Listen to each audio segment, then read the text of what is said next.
Buenos días a todos.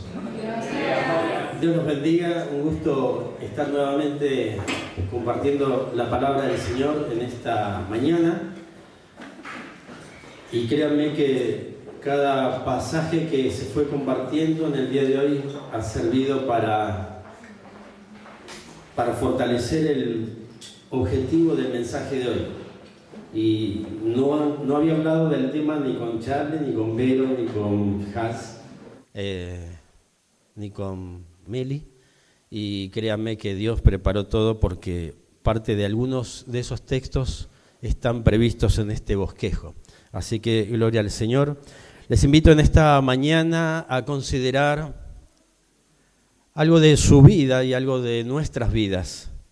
Aquellas cosas que Dios dispone para el bien de cada uno, aunque nunca pensemos que eso pueda ser tan así. En esta mañana les invito a ver este aspecto de la fe en relación con la mansedumbre ante momentos sin sentido. Un poco rebuscado quizá el título, pero créanme que se fue dando así a medida que el Señor ponía en mi corazón de su palabra. El texto clave allí es Jeremías, capítulo 1, versículo 5 al 9. El texto de Jeremías nos habla de un Dios que determina todo lo que Él quiere hacer, como se fue diciendo en esta mañana, a su tiempo y según su propósito, según su voluntad. Realmente Él eligió a un joven aproximadamente entre 18 y 20 años cuando Jeremías recibe el llamado para ser profeta. El texto de los primeros versículos nos hablan que él venía de una familia sacerdotal. Su padre era sacerdote, la ciudad donde él vivía era una ciudad Anatot de sacerdotes y por lo tanto él continuaba el linaje sacerdotal.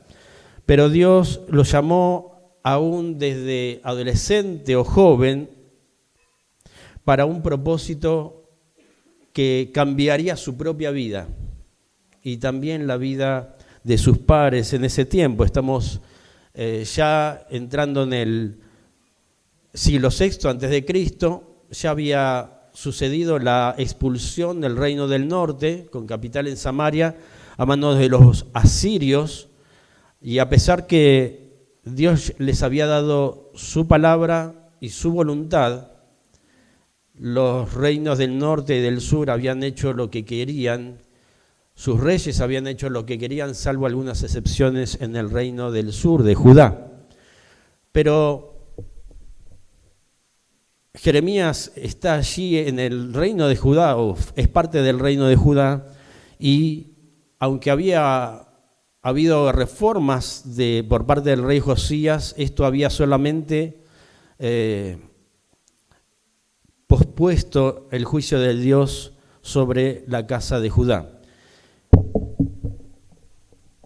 El texto, les invito a considerarlo, es Jeremías capítulo 1, ya lo había mencionado, y leo desde el versículo 5 al 9, y luego tomaremos otros ejemplos del Antiguo Testamento que nos hablan de qué hicieron nuestras personas cuando les surgió la posibilidad de no entender el tiempo en el que vivían. En Nueva Traducción Viviente dice así el texto en Jeremías capítulo 1. El Señor me dio el siguiente mensaje. Te conocí aún antes de haberte formado en el vientre de tu madre. Antes de que nacieras te aparté y te nombré mi profeta a las naciones. Oh Señor soberano, respondí, no puedo hablar por ti, soy demasiado joven. No digas, soy demasiado joven, me contestó el Señor, porque debes ir donde quiera que te mande y decir todo lo que te diga. No le tengas miedo a la gente, porque estaré contigo y te protegeré. Yo, el Señor, he hablado. Y luego el Señor extendió su mano, tocó mi boca y dijo, mira, he puesto mis palabras en tu boca. Hoy te doy autoridad para que hagas frente a naciones y reinos. A algunos deberás desarraigar, derribar, destruir y derrotar. A otros deberás edificar y plantar. Realmente el texto nos dice que Dios utiliza el llamado a este joven abarcando su pasado, su presente y su futuro. Los textos en tiempo verbal del pasado nos dicen que Dios lo conoció antes de ser concebido, que Dios lo había santificado. Dice el texto que te di mi palabra y que he puesto autoridad sobre él y que también extendió su mano y tocó mi boca, todos en tiempo pasado. Es decir, Dios utilizaría su pasado para que él ejerciera su ministerio. En tiempo presente nos dice, no digas soy un niño, no temas y estoy contigo para librarte. Y en tiempo futuro también menciona, irás tú y dirás todo lo que te mande. De alguna manera, creo que escuchando, si fuera uno Jeremías, bueno, ya sabes todo lo que me va a pasar, ¿sí? Sabes cuando voy a tener miedo, cuando tenga dudas, sabes cuando tenga confusión, sabes todo de mí. ¿Has conocido a mis padres antes que ellos se conocieran? Y de alguna manera Dios dice, tengo control sobre tu pasado, iglesia, sobre tu presente y sobre tu futuro. No hay nada que vos me puedas contar que yo no me haya enterado antes. No solamente cuando te vayas a enfermar, o más atrás, cuando ibas a nacer, cuando ibas a ir a la iglesia, cuando te ibas a caer, cuando te ibas a golpear, cuando ibas a sufrir ciertas cosas que hoy de grande dirías, ¿por qué me pasó a mí? De alguna manera Dios nos diría y nos dice todo lo que te aconteció, todo lo que te acontece y todo lo que te va a suceder, yo ya lo sé. Por eso necesitas confiar, creer y confiar. Porque Dios utiliza toda nuestra vida para cumplir su propósito. Dios también nos eligió antes de conocernos, Dios nos llamó, Dios nos consagró. Y es en ese orden, cuando Dios nos llama, cuando Dios nos elige, cuando Dios nos purifica y luego nos da un ministerio. No es en otro orden, no puedo servir al Señor si antes no lo conozco, si antes no me encuentro con Él, si antes Él no me purifica, me limpia, me santifica. Y luego el Señor nos concede un ministerio para servirle y glorificarle.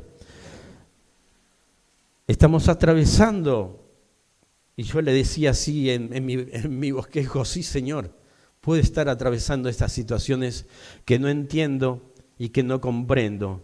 Y el texto nos lleva a considerar ejemplos en la palabra, y voy al primer punto donde dice, en la relación de fe con Cristo que vivimos, vamos a experimentar momentos sin sentido. Y buscando en el diccionario esta palabra, que sinceramente pensé que eran dos palabras, pero que es una sola, el diccionario de la Real Academia Española dice que significa alguna cosa absurda y que no tiene explicación, y que otros sinónimos pueden ser sin razón, incongruencia, incoherencia, absurdo. y que por lo general cada uno de nosotros buscamos alguna explicación a todo lo que nos pasa. ¿Es así? Siempre buscamos alguna causa que determinó esta consecuencia. Incluso en la escuela, cuando enseñamos procesos sociales, enseñamos que no hay que estudiar de memoria, que debemos considerar que toda causa, todo suceso es una causa y que determina, según su contexto, una consecuencia. Y a su vez esa consecuencia es causa de otro suceso, de otro hecho o acontecimiento, y así sucesivamente, que no hay que, al menos, estudiar en sociología o en ciencias sociales de memoria, sino que hay que coordinar una situación con otra situación y con otra situación. Y de esa manera todo tiene una explicación, excepto que me pase a mí o que te pase a vos. Siempre buscamos algo como una explicación, y cuando Dios tiene control de tu vida o de mi vida, por lo general, Él no te da ni me da una explicación. Por eso le llamé, ¿qué hacemos con nuestra fe cuando nos encontramos en momentos sin sentido, que no tienen explicación alguna, al menos hoy? Al menos cuando yo lo reclamo al Señor y le digo, ¿por qué me pasó esto? Un ejemplo claro, aunque no está en Jeremías, del Antiguo Testamento, de vivir momentos sin sentido, fue Job, un hombre íntegro, apartado del mal, a quien Dios le permitió quitarle en un mismo día hijos e hijas, casas y trabajadores. Y tiempo después, un breve tiempo después, también Dios permitió que él perdiera su salud. ¿Sí? Creo que ninguno de nosotros nos pasó todo esto junto. ¿Sí? Alguno pudo haber pasado algo como eso, pero no creo que todo junto. Y de alguna manera vino a mi mente situaciones familiares propias que aún uno ha vivido, o que de algún familiar ha pasado alguna situación como esta. El texto de Job nos hace pensar que en medio de todas esas pérdidas conjuntas, él alabó al Señor. Él nunca renegó de que si Dios tiene control sobre su vida, Dios se había equivocado cuando le permitió vivir momentos de pérdida. En el capítulo 23 de Job, versículo 13 y 14, déjenme ir allí al texto. Por lo tanto, pero una vez que él haya tomado su decisión, ¿quién podrá hacerlo cambiar de parecer? Lo que Dios quiere hacer, lo hace. Por lo tanto, Él hará conmigo lo que tiene pensado. Él controla mi destino. Y en lugar de tener la cabeza de Pablo, que uno le diría, ¿por qué me pasó esto? De alguna manera la relación de Job con su Señor lo hace concluir de a poco, porque obviamente no le pasó eso en el capítulo 1 y 2 y en el capítulo 3 está allí, pero esas conclusiones que él va tomando lo hace pensar y considerar o concluir que Dios tiene control de todo y que Él sabe bien el por qué nos pasan las cosas cuando no le encontramos sentido o significado. El llamado los momentos sin sentido que vivo en Cristo, Dios los usa para cumplir su propósito, aunque no tengan sentido para mí. Aunque yo no le encuentre el significado, aunque me parezca que Dios se equivocó, aunque crea que esto era mejor que le sucediera a otra persona, que no estoy preparado para sufrir esta pérdida, que la situación en la cual Dios me tocó literalmente, no fue para mi bien. Hermano, en nuestra relación de fe con Cristo viviremos momentos sin sentido, con el propósito de levantar nuestros ojos al cielo y decir: tú has dado, tú has quitado, como dijo Job, bendito sea tu nombre. Bendito sea tu nombre, Señor. Porque sé que dentro de todo lo que me pueda pasar y en los momentos que pueda atravesar, tú estás allí al frente mío, dentro mío, alrededor mío, detrás mío, y tú controlas mis tiempos. Y no quiero yo controlar mis tiempos, sino dejarte a vos, como decía la canción, lo que me quieras dar, y cuando me lo pidas, Señor, lo entrego, porque tú eres mi Dios y mi proveedor. En los Estados Unidos hay un ministerio de discipulado mundial llamado Los Navegantes. Uno de los pastores que dirigió ese ministerio durante 18 años se llamó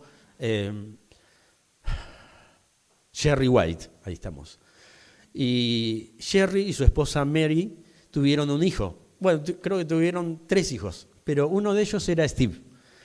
Steve terminó su secundario y cuando ingresó para tener una carrera de radiodifusión, mientras estudiaba, trabajaba y era conductor de taxis.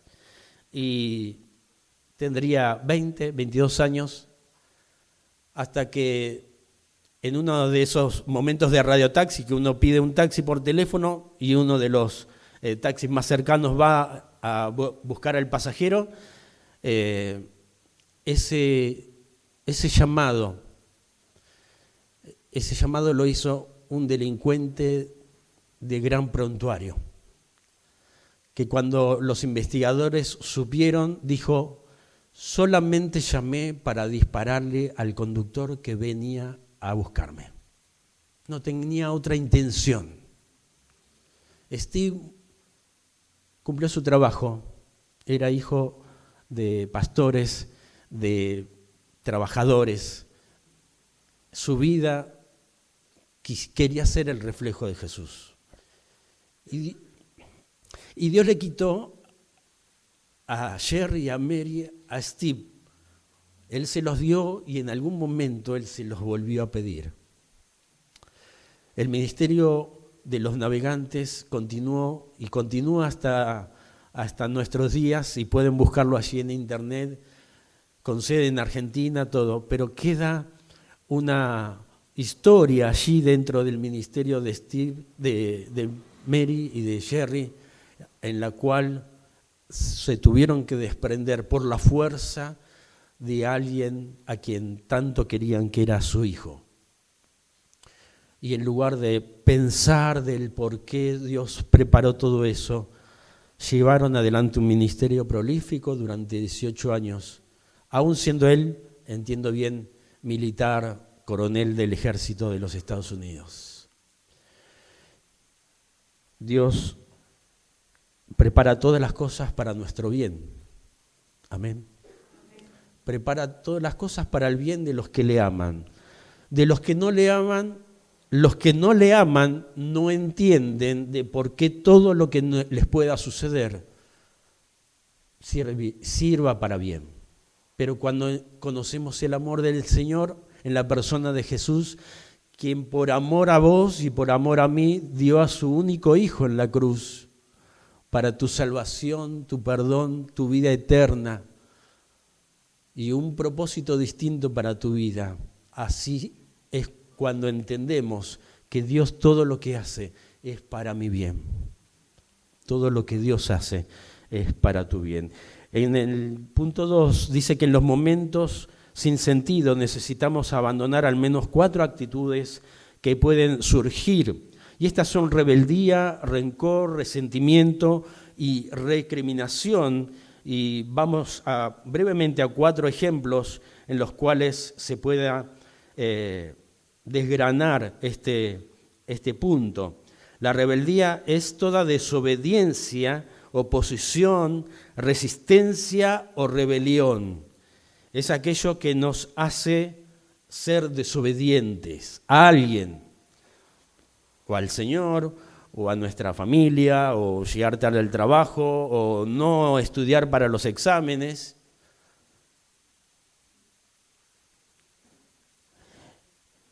O estar molestos con alguien por lo que nos pasa. El rencor es el sentimiento de un enfado profundo y persistente que se mantiene en el tiempo, enquistado, y si es muy intenso puede llevar al odio y hasta la venganza constante. Es tal como el ojo por ojo y diente por diente. Y eso nos encarcela, el rencor nos encarcela. El resentimiento es un amargo recuerdo por haber padecido una injuria particular, y la recriminación es responder a cargos o acusaciones con otras acusaciones, es reprender o es echarle a alguien en cara su conducta o su comportamiento por lo que nos ha hecho. Y quiero que veamos 4 ejemplos en 4 versículos distintos del Antiguo Testamento que nos llevan a considerar algo de lo que ellos podrían haber vivido en ese momento relacionado a estos 4 resentimiento, rencor, rebeldía y recriminación. Y el texto nos dice que ellos eligieron hacer lo contrario. En Génesis capítulo 50, versículo 20, si recordamos la historia de José, nos dice Génesis 50, versículo 20, que José comprendió el plan de Dios ya avanzado en años y no cuando sucedieron los hechos. El texto dice, cuando él ya se manifiesta a sus hermanos que lo habían entregado, lo habían vendido, y él a su vez pasó de prisión en prisión, de años de olvido, pero que no mantuvo en el olvido su relación con el Señor, sino que en medio de esas prisiones y olvido de las personas por su vida, él se mantuvo fiel. Y el texto nos dice en versículo 20 del capítulo 50 de Génesis, ustedes no me tengan miedo, versículo 49, José le respondió a sus hermanos, ¿acaso soy Dios para castigarlos? Ustedes se propusieron hacerme mal, pero Dios dispuso todo para bien. Él me puso en este cargo para que yo pudiera salvar la vida de muchas personas. Pero no lo dijo cuando le pasó, sino lo dijo más avanzado en años. Dios dispuso de todo lo que me pasó para salvar la vida de muchos. Y en lugar de buscarle por qué me pasó cuando le sucedió, de alguna manera Dios fue trabajando la semilla en su corazón de fe y de confianza. Fe y confianza. Vos seguí orando, seguí clamando. No te olvides de orar. Aunque me vendan, aunque te vendan, no hay problema. Seguí orando, seguí confiando, que yo tengo control de tu vida. Y va a llegar un momento de tu vida que entenderá, José, lo que te sucedió de niño, de joven, lo de los sueños, lo de que Junco se inclinaba hacia vos y vos te quedabas erguido. No, aunque no lo entiendas ahora, vos seguís confiando, porque tengo control de tu vida y de todo lo que te pase, aunque no le encuentres un sentido a lo que te pase. En algún momento te lo voy a revelar, le habrá dicho el Señor a José. En el ejemplo de Moisés, en capítulo 12 de Números, versículo 1 al 3, Miriam y Aarón se ponen a murmurar porque él toma como mujer a una mujer cusita, pagana, y dice, no puede ser que Dios se revele solamente a Moisés. Él mira lo que está haciendo. Dios también puede revelarse con nosotros. Y Dios, dice el texto, que Él escuchó en la murmuración de ellos, los llamó y se presentó ante ellos en nube, en forma de nube, una figura de nube, y les habló y diciendo, Él es el más humilde de todos. Y si yo me quiero revelar solo con Él, lo haré con Él cara a cara. A los demás en sueños, vamos al texto, para no olvidarme. Allí el Señor los oyó. Ahora bien, Moisés era muy humilde, más que cualquier otra persona en la tierra. Y les dijo a Moisés, a Aarón y a Miriam, vayan los tres al tabernáculo, escuchen lo que les voy a decir. Si hubiera profeta entre ustedes, yo al Señor me revelaría en visiones, les hablaría en sueños, pero no con mi siervo Moisés. De toda mi casa, Él es en quien confío. Ahí está la explicación. No tenían que esperar muy avanzado en años, solamente confiaba en Moisés. En lugar de estar resentido, Dios condena a lepra, a Miriam, y luego Moisés, en lugar de decir, bueno, eso te pasó por hablar mal de mí, Moisés intercede, Señor, ten misericordia y sánala. Y ella fue sanada. Cambiaron los rencores, el resentimiento, por una actitud distinta en la cual entendían que Dios guiaba todas las cosas de sus propias vidas, y cuando sucedía algo que para vos y para mí eran algo malo, algo injusto, algo que no merecían, algo que debían ser condenados las personas que les habían hecho eso, ellos, déjalo a Dios, déjalo en manos de Dios. Déjalo que Dios se va a ocupar. No tengo yo que presentarme o reclamar algo. En el ejemplo de David, en 2 Samuel, capítulo 16, versículo 12 y 13, ya había él escapado de la casa de Saúl, y en este caso escapado de su hijo Absalón, que querían matarlo, y el texto nos dice que un descendiente de la casa de Saúl va persiguiéndolo monte tras monte, y lo maldijo. El texto dice en 2 Samuel, capítulo 16, versículo 12, David les dijo a Abisai y a sus sirvientes que querían agarrar la espada, que le dijeron, dame autorización y voy y lo mato a ese que te está maldiciendo. Dice, mi propio hijo quiere matarme, ¿acaso no tiene este pariente de Saúl todavía más motivos para hacerlo?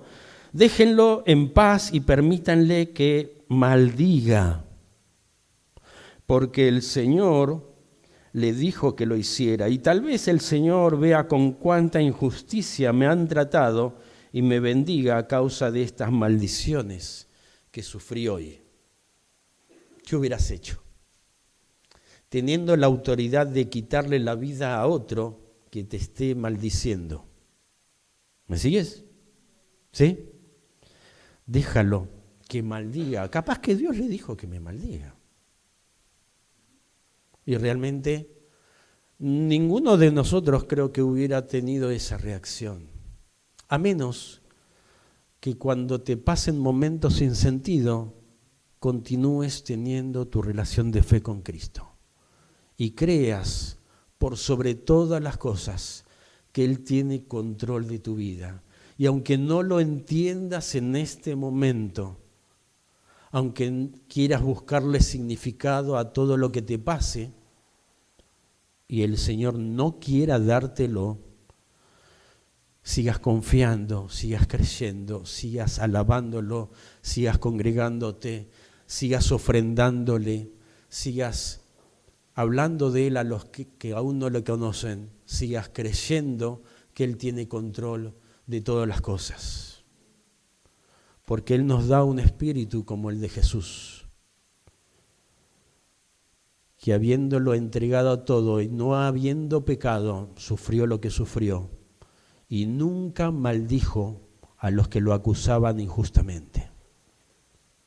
Amén. El texto avanza y me quedo en el ejemplo de Jeremías para terminar el punto. El capítulo 20 de Jeremías, brevemente allí, nos dice que después de haber profetizado muchos oráculos, le llamaban muchas profecías, su tarea era escuchar a Dios y transmitir el mensaje. Escuchar a Dios, transmitir el mensaje. Estar en el altar y luego estar en la calle. Estar a solas con el Señor y de ahí ser el portavoz de ese mensaje.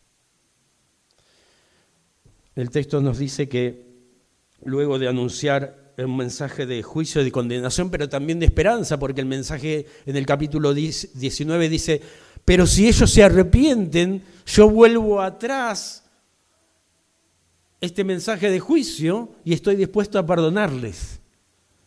Para que nos demos una idea, no solamente se habían apartado de la ley de Moisés o de la voluntad del Señor, sino que habían ofrecido, ¿dónde está Jazmín? Pero hasta lo que dijo Jazmín en un momento, de el sacrificio de niños. Créame que cuando lo escuché dije, hasta eso también, Señor. Ellos ofrecían sacrificio de niños en el lugar llamado Tofet. Si lees allí en tu casa, en algún momento Jeremías, cuando dice Tofet, es un lugar inmundo donde se sacrificaban niños a los dioses. Y el texto nos dice que aún en medio de esa situación Dios estaba dispuesto a que si ellos se arrepintieran, Él volvía atrás toda la condenación y todo el juicio. El texto nos dice que escuchó el sacerdote Pasur la profecía de Jeremías y ¿qué hizo este sacerdote? Lo azotó a Jeremías y lo puso en un cepo a la puerta de la entrada, de una de las entradas del templo. Para darnos una idea, el cepo, además de ser un yugo como el que mencionó Vero, creo que fue Vero, porque en todo eso también era parte de lo que estaba en mi corazón, además de un yugo como que se le ponen a los bueyes, el cepo del capítulo 20 de Jeremías lo hacía poner a la persona dentro del cepo en una situación incómoda. Su cuerpo estaba en posición incómoda a su cabeza. Sus manos los tenía en este sentido, así de brazos cruzados, y su cuerpo estaba inclinado, distorsionado. No se podía mover y era un objeto de burla y de castigo. Una cosa era ponerlo allí dentro de la cárcel, pero otra era ponerlo en la puerta de entrada al templo, donde la gente iba a verlo. Algo habrá hecho este hombre. Algo malo habrá hecho. ¿Cómo se mereció ese castigo? Y recordemos que Jeremías era sacerdote y era profeta. Por haber hecho lo que Dios le dijo que hiciera, Dios permitió que él estuviera en esa situación. ¿Qué hubieras hecho? ¿Qué hubiera hecho yo? Le hubiera recriminado allí, Dios, te equivocaste, mira de dónde estoy. No habrá sido Dios el que me haya llamado a este ministerio. ¿Te pasó algo malo ejerciendo el ministerio del Señor? ¿Te pasó algo impensado que no tenías previsto que te sucediera sirviendo al Señor? El texto nos dice que al día siguiente, todo ese sufrimiento duró un día, versículo 3, al día siguiente Pasur lo liberó y lo primero que hizo Jeremías fue decirle, así dice el Señor, tu nombre ya no será llamado Pasur, sino el terror de todas partes. Su nombre llegó a significar el terror de todas partes. Serás un terror vos mismo por haberle hecho esto al que te anunció el mensaje del Señor.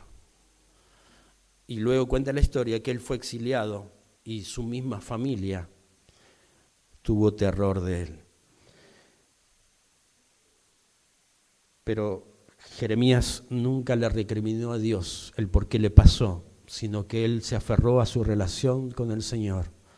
Creyó en que todo era parte del plan de Dios y siguió adelante, siguió sirviendo, siguió profetizando, siguió estando en el altar y luego como portavoz, siguió orando, siguió congregándose de alguna manera. ¿Sabes quién lo escuchaba? El Señor mismo. Y cuando quiso librarse de eso, capítulo 20, versículo 7 dice, sentía dentro mío un fuego que me quemaba. Yo quería salir de esa situación, quería dejar el ministerio, quería dejar de ser su portavoz. Y él y el Señor, voy allí al texto, sin embargo, si digo que nunca mencionaré al Señor o que nunca más hablaré en su nombre por todo lo que le estaba pasando, su palabra arde en mi corazón como fuego. Es como fuego en mis huesos. Estoy agotado tratando de contenerla. No puedo hacerlo. He oído los muchos rumores acerca de mí. Me llaman el hombre que vive aterrorizado. Me amenazan diciendo, si dices algo te denunciaremos. Aún mis viejos amigos me vigilan esperando que cometa algún error fatal. Caerá en su propia trampa, dicen. Entonces nos vengaremos de él. El texto nos hace pensar en que en lugar de recriminar al Señor, el Señor seguía. Vamos a avivar el fuego. Creo que cantamos algo de eso, ¿sí? Algo del fuego, ¿sí? O la misma Vero hablaba de la antorcha. Vamos a avivar el fuego para que aunque te pasen cosas sin sentido, momentos que no tienen explicación, el Señor dice, yo no quiero que bajes los brazos, yo quiero que la llama del Espíritu Santo siga ardiendo en tu vida. Yo quiero que continúes con la presencia mía, dice el Señor, en tu vida, aunque no le encuentres sentido, aunque no escuches mi explicación hoy. Siempre hay un propósito detrás de cada no del Señor a tus oraciones. Siempre hay, ¿querés decirle al que está al lado tuyo? Siempre hay un propósito para cuando Dios te dice que no. Aunque yo no lo entienda, siempre, Dios siempre tiene un propósito. Él nunca lo deja librado al azar. Todo lo que te pasa, todo lo que viviste, el Señor te conoció, el Señor te eligió y te santificó. Y el Señor también nos dice, no temas, no temas, yo estoy contigo para librarte, no temas.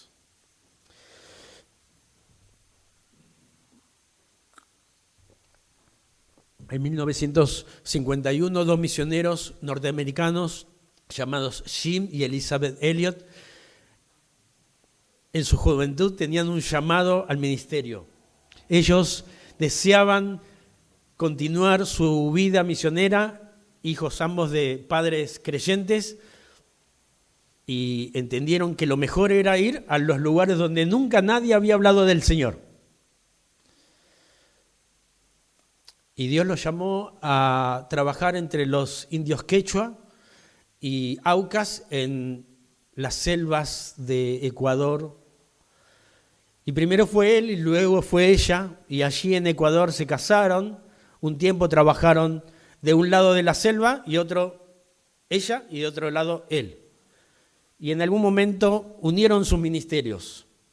Ellos formaron parte del ministerio que al día de hoy sigue adelante, que es el de los traductores bíblicos Wycliffe, en conmemoración a uno de los prerreformistas del siglo XIV, allí en Europa, que se dispuso a trabajar y a servir para traducir la lengua que estaba en griego y hebreo de la Biblia al inglés antiguo, John Wycliffe. Muy buenas sus historias y su testimonio. Estos hombres, este matrimonio, Jim y Elizabeth, sirvieron durante no mucho tiempo, o al menos no mucho tiempo él.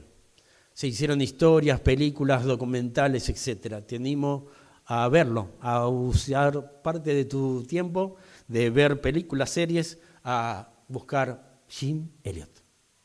Hay hasta documentales para niños o dibujos animados para niños.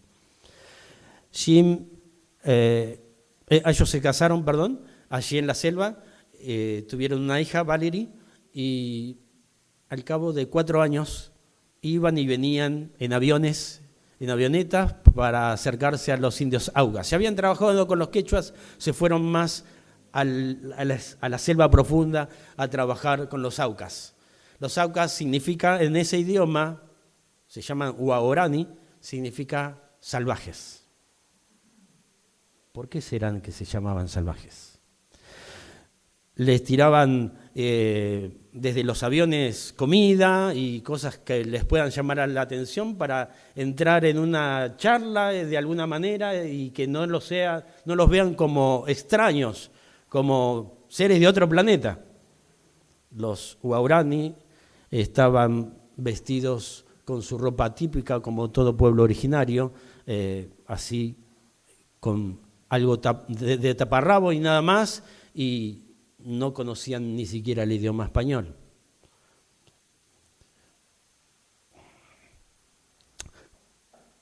Elliot nació en el 26, en octubre del 26, y antes de llegar a los 30 años de edad, en octubre del 56, el 8 de enero, él y sus 4 compañeros de viaje descienden a la selva y mientras se ponen a hablar y a intentar comunicarse con los aucas, 10 guerreros nativos vienen y acaban con la vida de los 5 misioneros.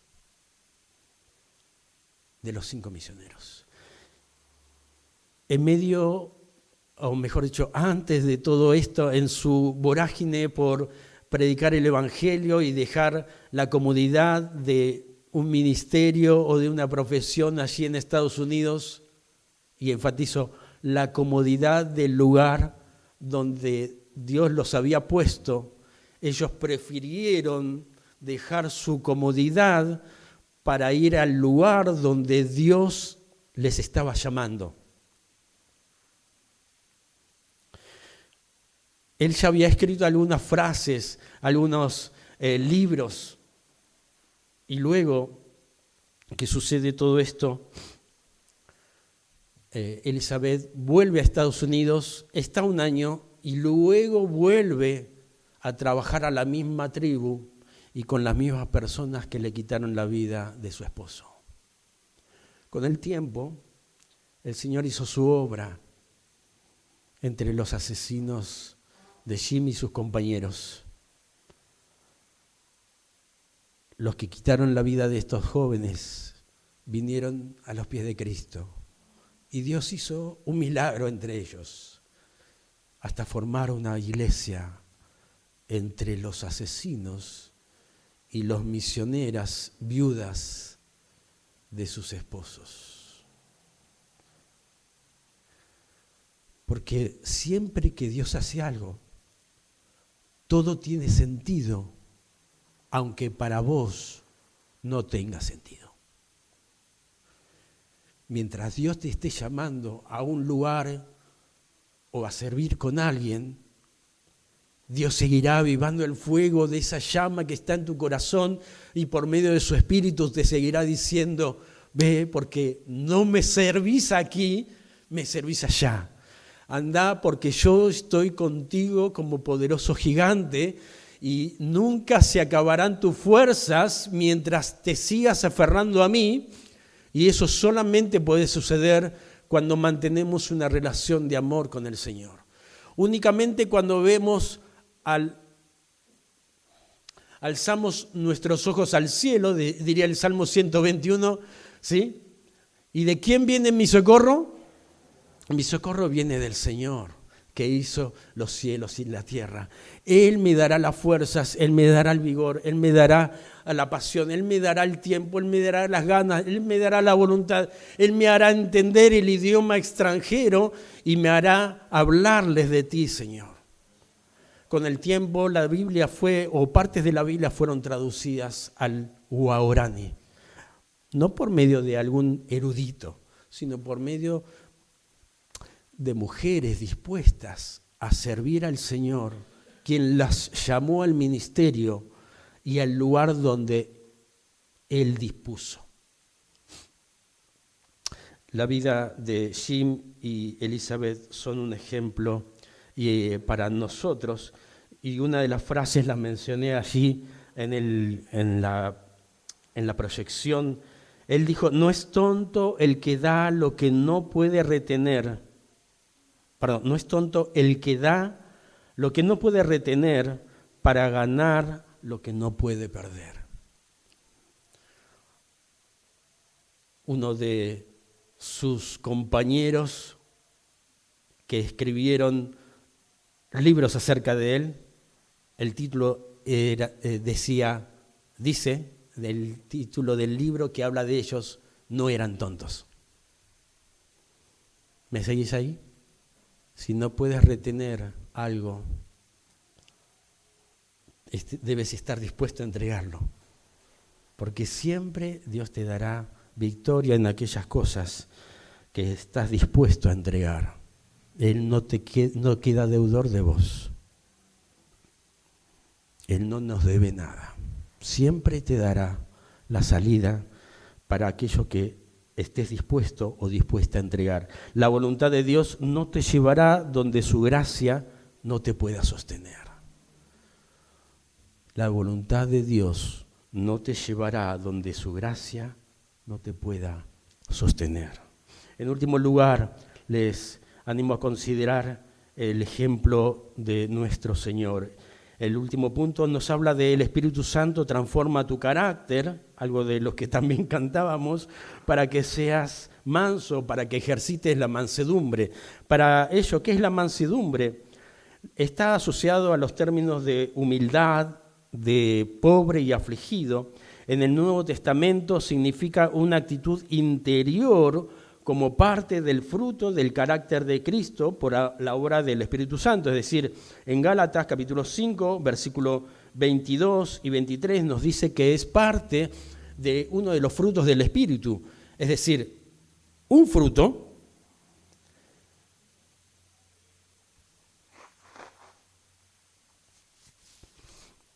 que se manifiesta de diversas formas o de diversas maneras. Un fruto del cual,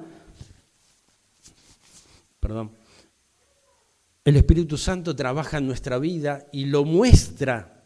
Es decir, cuando otros, o cuando yo me doy cuenta, u otros se dan cuenta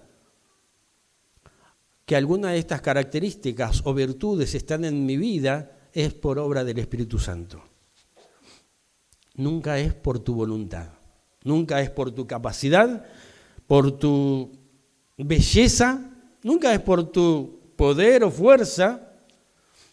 Si alguna de esas virtudes están en tu vida, gloria al Señor. El Espíritu Santo está trabajando contigo. Él sigue cincelando tu vida. Él sigue dándole forma a la vasija como si fuera Él un alfarero y vos y yo sus vasijas. Él sigue trabajando en nuestra vida. Pero también cuando no hay ninguna de esas virtudes o alguna de esas virtudes está faltando, no es porque Dios se olvidó de vos o dejó de trabajar en vos en la mansedumbre, por ejemplo, sino es porque necesitamos dejar que Él trabaje nuestras actitudes o reacciones ante los momentos sin sentido y por lo tanto necesitamos someternos al Señor y decir: sí, Señor, ayúdame a dejar estas reacciones, a no buscar los por qué a todo lo que nos pasa y abrazar la mansedumbre que tuvo Jesús. El texto nos revela que todo ayuda para bien, ya lo hemos mencionado. Sabemos que Dios obra en toda situación para el bien de los que lo aman, los que han sido llamados por Dios de acuerdo a su propósito, no de acuerdo a tu propósito, no de acuerdo a mi propósito o al propósito que vos tengas para tu vida, tu familia, tus hijos, tus nietos. Es de acuerdo al propósito de Dios.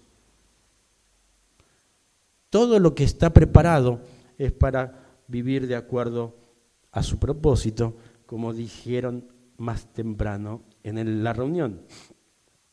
Hay muchas promesas para aquellos que son humildes o viven mansos ante situaciones que no tienen sentido y que se someten a la voluntad del Señor. Dice el texto, aún en el libro de los Salmos, capítulo 22,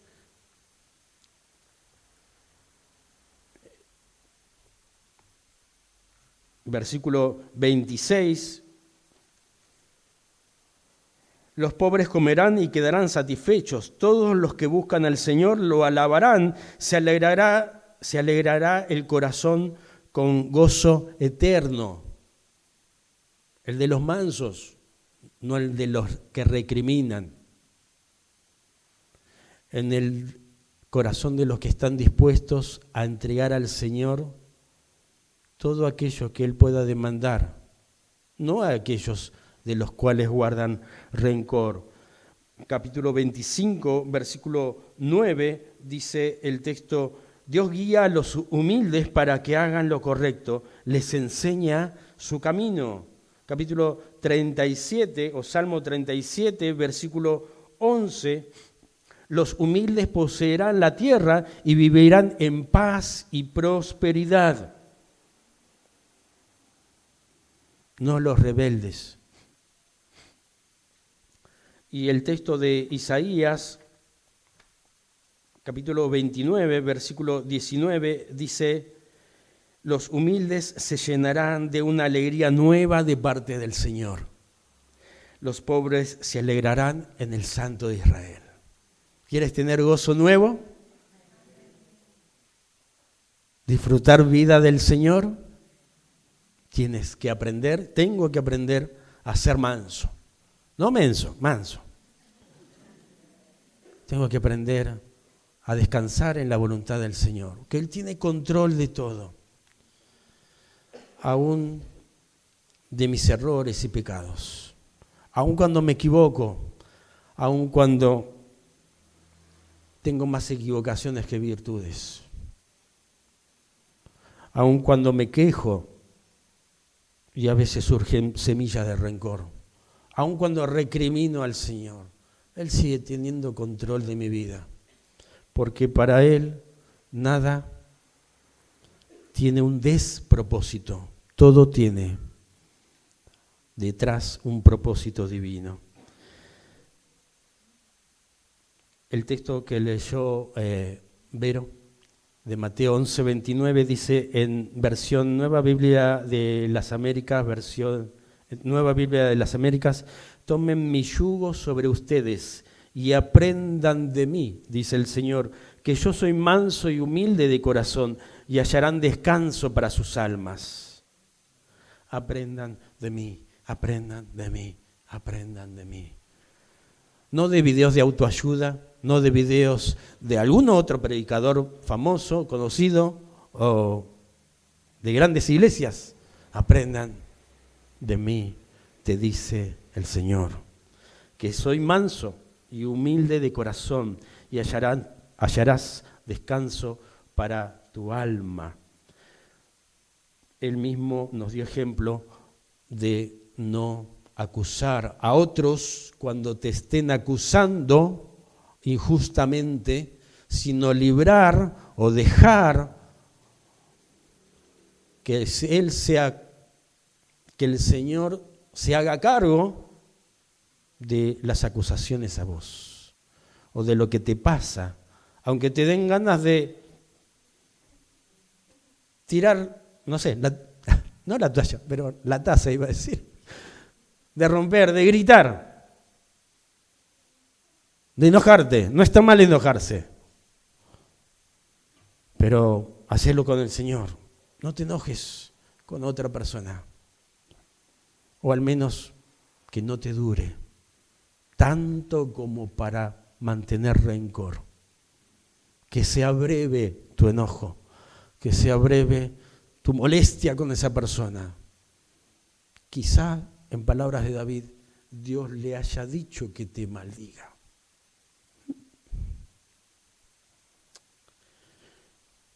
La mansedumbre muestra la obra del Espíritu de Dios transformando mi carácter para ser como el de Jesús, como cantábamos hace un rato.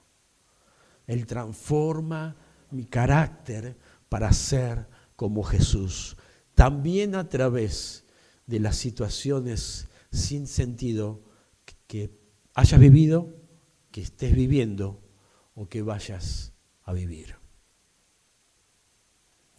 Te invito a cerrar tus ojos y a considerar aquello que Dios puede haber estado hablando a tu corazón en estos más de 40 minutos.